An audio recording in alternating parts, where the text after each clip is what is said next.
Kali ini kita akan membahas bagaimana cara membaca puisi yang baik dan benar. Yang pertama adalah memahami makna dan suasana yang terkandung dalam puisi tersebut. Seperti yang kita ketahui, bahwa puisi biasanya tidak mengungkapkan sesuatu dengan gamblang atau memiliki alur cerita yang jelas seperti prosa. Puisi sering menggunakan kata-kata puitis. Nah, ini dia, puitis ya teman-teman. Karena hal ini, puisi dikenal sebagai teks yang memiliki makna berlapis, sifatnya pun subjektif. Lalu yang kedua adalah pelafalan yang baik. Karena ini sangat penting, maka lafal itu pengucapan bunyi bahasa. Dalam bahasa puisi, pelafalan yang baik itu penting. Seperti pengucapan huruf vokal A, I, U, E, dan O itu harus jelas. Pelafalan yang baik dihasilkan dari bentuk bibir yang tepat ketika mengucapkannya. Yang ketiga, intonasi. Intonasi yang baik merupakan perubahan nada ketika berbicara. Lebih detailnya, intonasi itu penyajian tinggi rendahnya nada atau irama dalam kalimat. Jadi harus jelas ya dan benar tinggi rendahnya nada yang kita ucapkan ketika membaca puisi. Yang keempat, penekanan. Tekanan merupakan keras lembutnya pengucapan bunyi. Ketika membacakan puisi, penting untuk memberikan penekanan yang tepat. Semisal, penekanan tuh terdapat pada akhir kalimat, yaitu surga.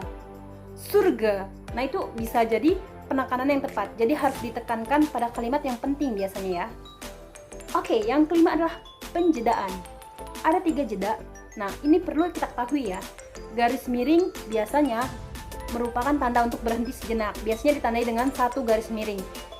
Garis miring 2 merupakan tanda untuk berhenti agak lama. Biasanya tanda ini diberikan ketika ada tanda koma di akhir baris atau ganti baris. Lalu garis miring ketiga merupakan tanda untuk berhenti lama sekali. Biasanya tanda ini diberikan di akhir baris terakhir atau akhir dari puisi. Lalu yang keenam, gunakan mimik wajah yang sesuai. Mimik merupakan ekspresi atau raut wajah yang sesuai dengan emosi yang terkandung dalam puisi yang kita bacakan. Biasanya mimik menjadi salah satu tolak ukur apakah sang pembaca puisi menghayati puisi atau tidak.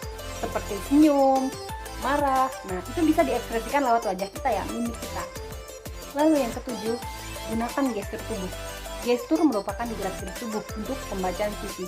Karena sangat pentingnya gestur tubuh, maka perlu adanya gestur tubuh di dalam pembacaan puisi kita.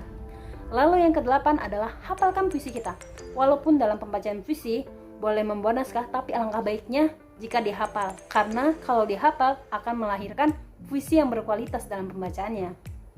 Yang terakhir, yang kesembilan, percaya diri. Karena pentingnya percaya diri, harus adanya latihan yang cukup untuk meningkatkan kepercayaan diri kita. Kepercayaan diri dibutuhkan saat tampil untuk memberikan hasil yang sesuai dengan usaha yang telah kita lakukan. Usaha yang maksimal adalah latihan yang cukup. Nah, itu tadi 9 cara pembacaan puisi yang baik dan benar. Saya tunggu karya-karya kamu ya. Sampai jumpa. Pahlawan tak dikenal. Karya Toto Sudarso Bachtiar.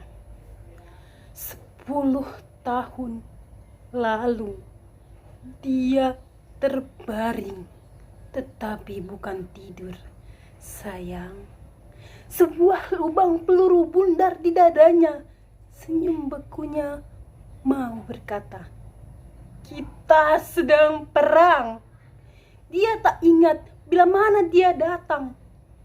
Kedua lengannya memeluk senapan. Dia tak tahu untuk siapa dia datang. Kemudian dia terbaring, tapi bukan tidur, sayang. Wajah sunyi setengah tengada, menangkap sepi, padang senja. Dunia tambah beku di tengah derap dan suara merdu. Dia masih sangat muda. Hari itu 10 November, hujan pun mulai turun. Orang-orang ingin kembali memandangnya sambil merangkai karangan bunga. Tapi yang nampak wajah-wajahnya sendiri yang tak dikenalnya. 10 tahun yang lalu dia terbaring, tetapi bukan tidur, sayang. Sebuah peluru bundar di dadanya. Senyum bekunya mau berkata, "Aku sangat muda."